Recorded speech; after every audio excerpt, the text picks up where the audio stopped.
A Bíblia em um ano. Dia 241. Primeira leitura. Jó, capítulo 31, versículo 1, ao capítulo 33, versículo 33.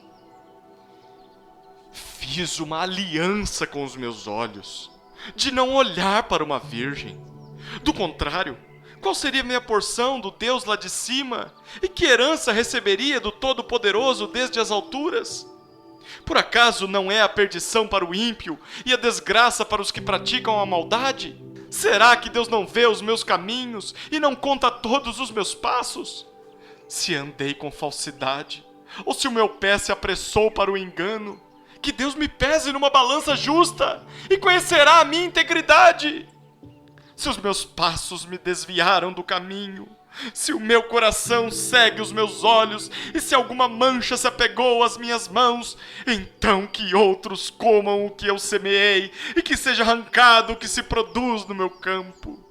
Se o meu coração se deixou seduzir por uma mulher, se fiquei rondando a porta do meu próximo, então que a minha mulher moa os cereais para outro homem e que outros se deitem com ela. Pois eu teria cometido um crime hediondo, um delito a ser punido pelos juízes. Isso seria fogo que consome até a destruição e arrancaria toda a minha colheita pela raiz. Se não reconheci o direito do meu servo ou da minha serva quando eles reclamavam contra mim, então que faria eu quando Deus se levantasse no tribunal? E se ele me interrogasse, que lhe responderia eu? Aquele que me formou do ventre de minha mãe não os fez também a eles? Ou não é o mesmo Deus que nos formou no ventre materno? Se retive o que os pobres desejavam, ou deixei que os olhos das viúvas esperassem em vão, ou se sozinho comi o meu bocado sem reparti-lo com os órfãos, porque desde a minha mocidade eu os criei como se fosse pai deles. Durante toda a minha vida fui o guia das viúvas.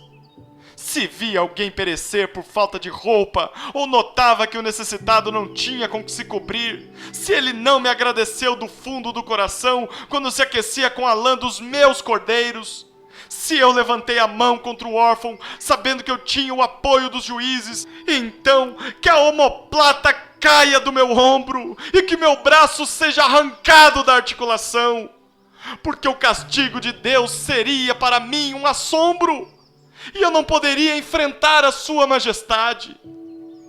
Se no ouro pus a minha esperança, ou se eu disse ao ouro fino, você é a minha garantia.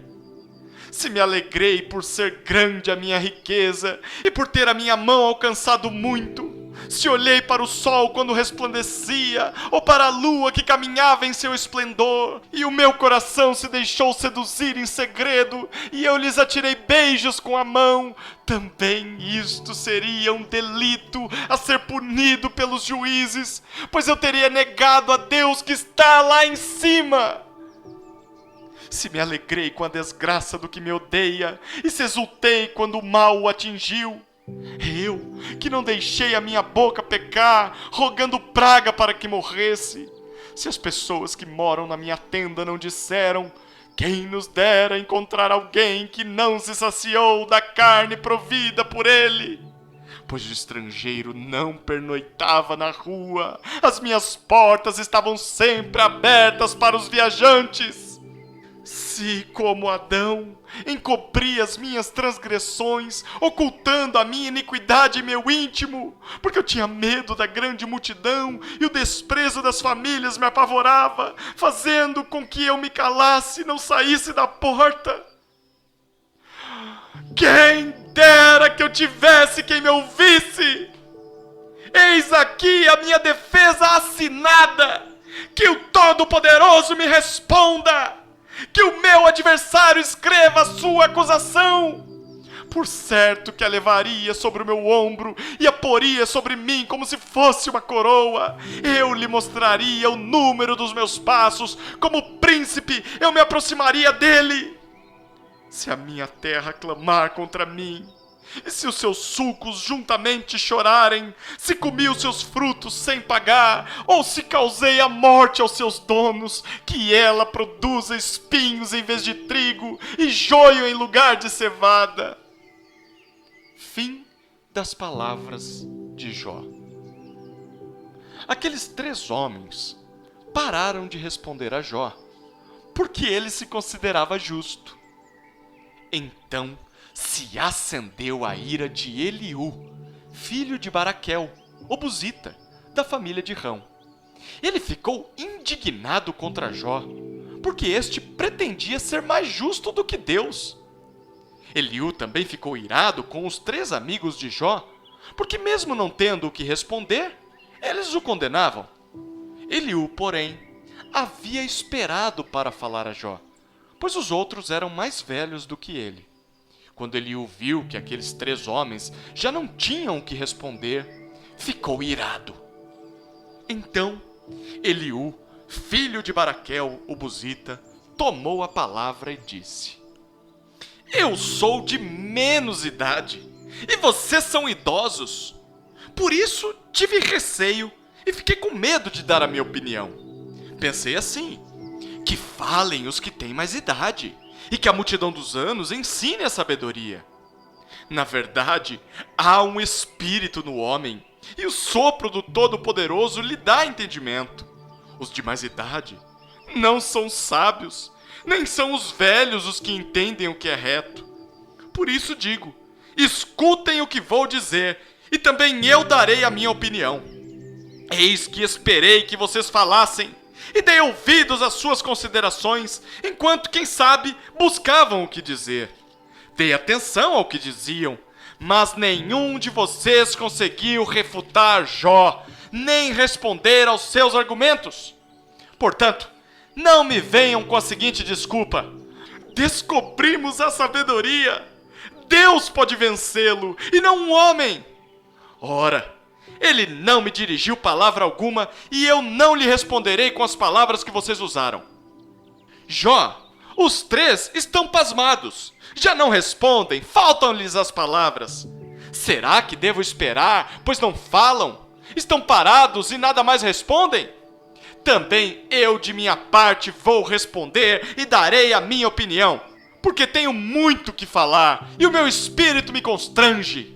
Eis que dentro de mim sou como vinho sem respiradouro, como odres novos prestes a arrebentar. Permitam, pois, que eu fale para poder desabafar. Abrirei os lábios e responderei.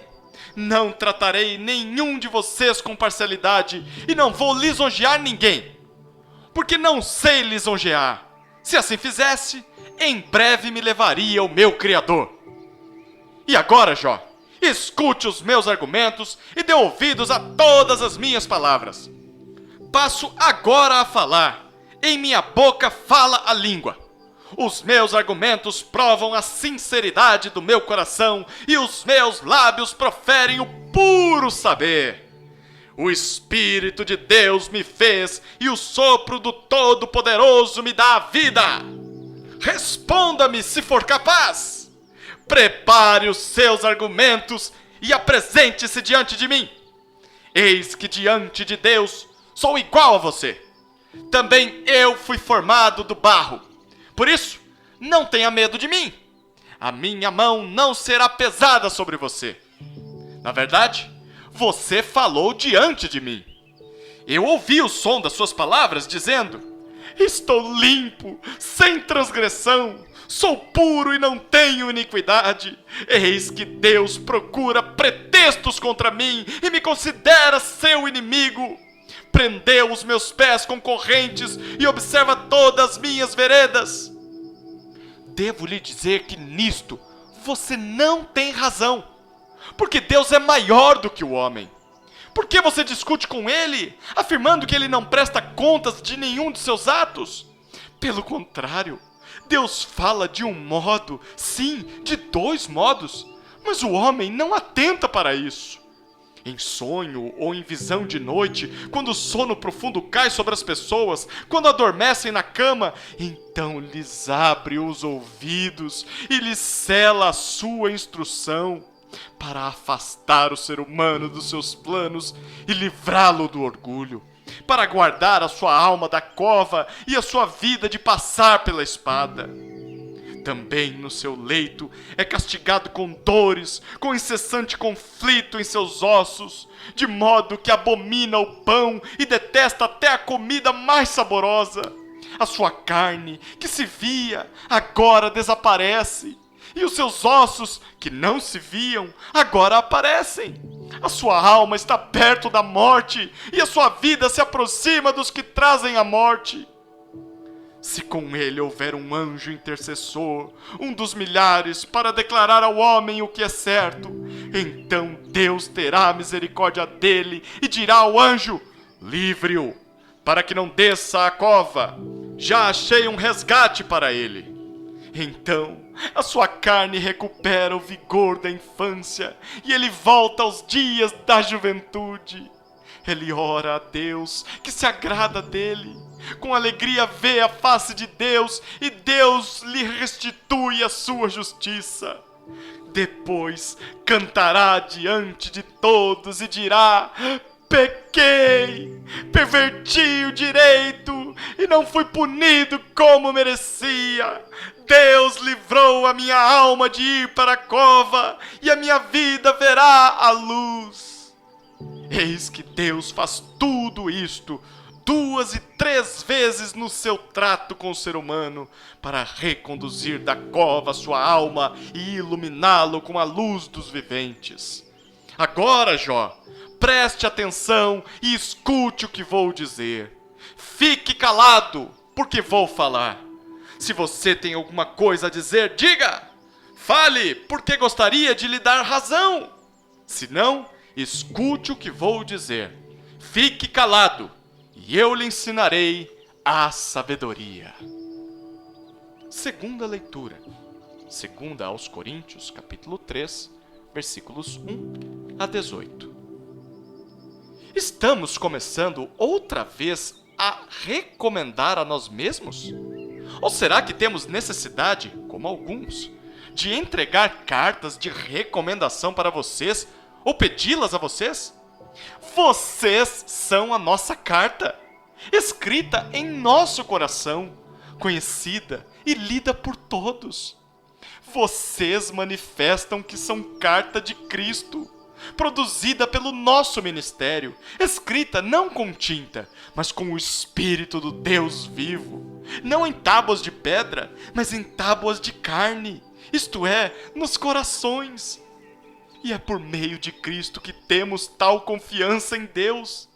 Não que, por nós mesmos, sejamos capazes de pensar alguma coisa, como se partisse de nós. Pelo contrário, a nossa capacidade vem de Deus, o qual nos capacitou para sermos ministros de uma nova aliança, não da letra, mas do Espírito, porque a letra mata, mas o Espírito vivifica. E se o ministério da morte, gravado com letras em pedras, se revestiu de glória a ponto de os filhos de Israel não poderem fixar os olhos na face de Moisés por causa da glória do seu rosto, ainda que fosse uma glória que estava desaparecendo, como não será de maior glória o ministério do Espírito? Porque se o ministério da condenação teve glória, em muito maior proporção será glorioso o ministério da justiça. Pois neste particular, o que era glorioso já não tem mais glória diante da glória atual, que é muito maior. Porque se o que estava desaparecendo teve a sua glória, muito mais glória tem o que é permanente. Tendo, pois, tal esperança, agimos com muita ousadia. E não somos como Moisés, que punha um véu sobre o rosto, para que os filhos de Israel não pudessem fixar os olhos no fim daquilo que estava desaparecendo. Mas a mente deles se endureceu. Pois até o dia de hoje, o mesmo véu permanece sobre a leitura da antiga aliança. Não foi tirado, pois só em Cristo ele é removido. Mas até hoje, quando Moisés é lido, o véu está posto sobre o coração deles. Quando, porém, alguém se converte ao Senhor, o véu é tirado. Ora, Este Senhor é o Espírito. E onde está o Espírito do Senhor, aí há liberdade. E todos nós, com o rosto descoberto, contemplando a glória do Senhor, somos transformados de glória em glória na sua própria imagem, como pelo Senhor, que é o Espírito. Terceira leitura. Salmos, capítulo 43, versículos 1 a 5. Faze-me justiça, ó Deus, e defende a minha causa contra a nação infiel. Livra-me dessa gente fraudulenta e injusta, pois Tu és o Deus da minha fortaleza. Por que me rejeitas? Porque hei de andar eu lamentando sob a opressão dos meus inimigos? Envia a Tua luz e a Tua verdade, para que me guiem e me levem ao Teu santo monte e aos Teus tabernáculos. Então irei ao altar de Deus que é a minha grande alegria. Ao som da harpa eu Te louvarei, ó Deus, Deus meu. Por que você está abatido, ó minha alma? Por que se perturba dentro de mim? Espere em Deus, pois ainda o louvarei, a Ele meu auxílio e Deus meu. Quarta leitura, Provérbios capítulo 22, versículos 8 e 9. O que semeia a injustiça, colhe a desgraça, e a vara da sua indignação será destruída. O generoso será abençoado, porque reparte o seu pão com os pobres.